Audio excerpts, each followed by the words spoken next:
رزق میں برکت کا ایک بہت بڑا ذریعہ شکر ہے. ارشاد فرمایا لئن شکرتم لازیدنکم، اگر تم شکر کرو گے وہ تمہیں اور زیادہ عطا کرے گا، اور اگر تم شکر نہیں کرو گے ولئن کفرتم، کفران نعمت کرو گے، ان عذابی لشدید، تو پھر میرا عذاب بڑا سخت ہے. رزق کے اضافے کا ایک اور بہت بڑا سبب انفاق فی سبیل اللہ ہے. اللہ فرماتا ہے جو تم خرچ کرتے ہو تو جو چیز تم نے نکال دی اس کی جگہ اللہ تمہیں اور عطا کر دیتا ہے. بعض کا ہمارا یہ ہوتا ہے کہ کوئی آدمی مالی بحران میں آ گیا تو وہ کرتا کیا ہے کہ جو راہ خدا میں دینے کا کھاتا تھا پہلے اسے کلوز کرتا ہے.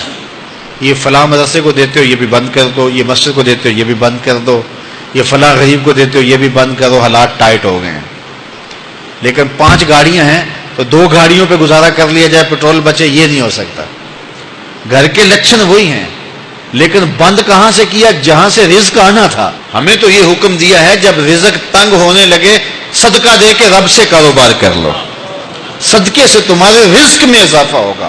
یہ رب کا وعدہ ہے اور اللہ کے وعدے جھوٹے نہیں ہو سکتے. رزق کی برکت کا ایک اور بہت بڑا ذریعہ النکاح ہے. فرمایا اگر تم نکاح کرو گے تم فقیر ہو وہ تمہیں غنی کر دے گا. لوگ کہتے ہیں بچہ پیروں پہ کھڑا ہو لے تو پھر نکاح کریں گے. اللہ کہتا ہے تم نکاح کرو ہم پیروں پہ کھڑا کر دیں گے. ہمارا فلسفہ اپنا ہے، اس کا حکم اپنا ہے. وہ کہتا ہے ابھی تو یہ اپنے لیے نہیں کماتا تو جو آئے گی اس کو کہاں سے کھلائے گا؟ میاں جس نے آنا ہے اس نے اپنا رزق لے کے آنا ہے. تو بچوں کی شادیاں کرو، اگر وہ جوان ہو گئے رزق نصیب ہوگا. اپنے اہل خانہ کو نماز کے حکم دینے سے رزق بڑھتا ہے. چونکہ جو صبح کا وقت ہوتا ہے یہ رزق کے بٹنے کا وقت ہوتا ہے، اور جس گھر میں صبح کے وقت لوگ سوئے ہوئے ہوتے ہیں وہاں بے برکتیاں ہوتی ہیں. تو طلوع فجر سے لے کر کے طلوع آفتاب تک اپنی اولاد کو، بیوی کو، بچوں کو نہ سونے دیں. اس وقت رزق بٹنے کے لمحے ہوتے ہیں. کثیر دعائیں مانگیں، تلاوت کلام مجید پڑھیں، اور نماز فجر مرد حضرات مسجدوں میں جا کے باجماعت ادا کریں، اور گھروں میں جو ہے وہ بیٹیاں بہنیں مصلے بچھا لیں تو اللہ کی رحمتوں کا نزول ہوگا. اب ایک حدیث میں رزق کے اضافے کا ایک اور نسخہ ارشاد کیا گیا. میرے حضور نے فرمایا جو شخص یہ چاہتا ہے کہ اس کے رزق میں برکتیں ہوں اور اس کی عمر میں اضافہ ہو تو وہ اپنے رشتہ داروں کے ساتھ سلوک اچھا کرے. رشتہ داروں کے ساتھ اگر اچھا سلوک کرو گے تو پھر تمہارے رزق میں برکت ہو.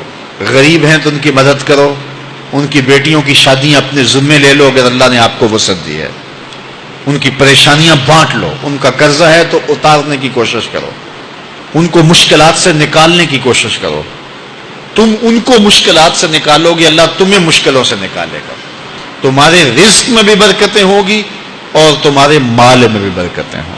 فرمایا بہتر صدقہ وہ ہے جو ناراض غریب رشتہ دار کو دیا جائے. اگر وہ پھنس گیا ہے، مجبور ہے، ناراض ہے، تو اس کو اگر دیں گے تمہارا نفس اس میں شامل نہیں ہوگا. تو یہ افضل صدقہ ہے جو ہر صورت میں قبول ہی قبول ہے.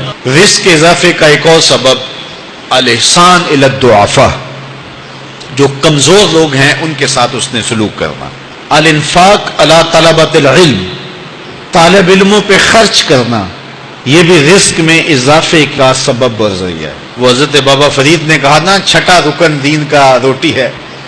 گھر میں کچھ نہ ہو تو پھر نہ نماز اور نہ ہی دیگر امور کی لذت آتی ہے. تو یہ رزق فراواں اور وسیع اور مبارک نصیب کر دے اللہ. تو اس کے لیے ایک اور وظیفہ میں دیتا ہوں اور وہ یہ کہ مغرب کے بعد 21 مرتبہ سورۃ الکوثر پڑھ لیں، کثرت ہو جائے گی انشاءاللہ. اول خدوشی پڑھ لیں، 5-7 منٹ لگتے ہوں گے. تو سورہ کوثر 21 مرتبہ روزانہ مغرب کی نماز کے بعد پڑھیں. اور اگر بہت زیادہ مسائل ہیں تو ہر نماز کے بعد پڑھ لیں. تو انشاءاللہ آپ دیکھیں گے کہ گھر میں برکتیں اترتی محسوس ہوں گی، انوار کا نزول ہوتے محسوس کریں گے. تو یہ وہ رزق کے اسباب ہیں، اگر ہم اختیار کر لیں تو ہم اللہ کی خاص رحمتوں کے حقدار ہوں گے. اللہ ہم سب کو رزق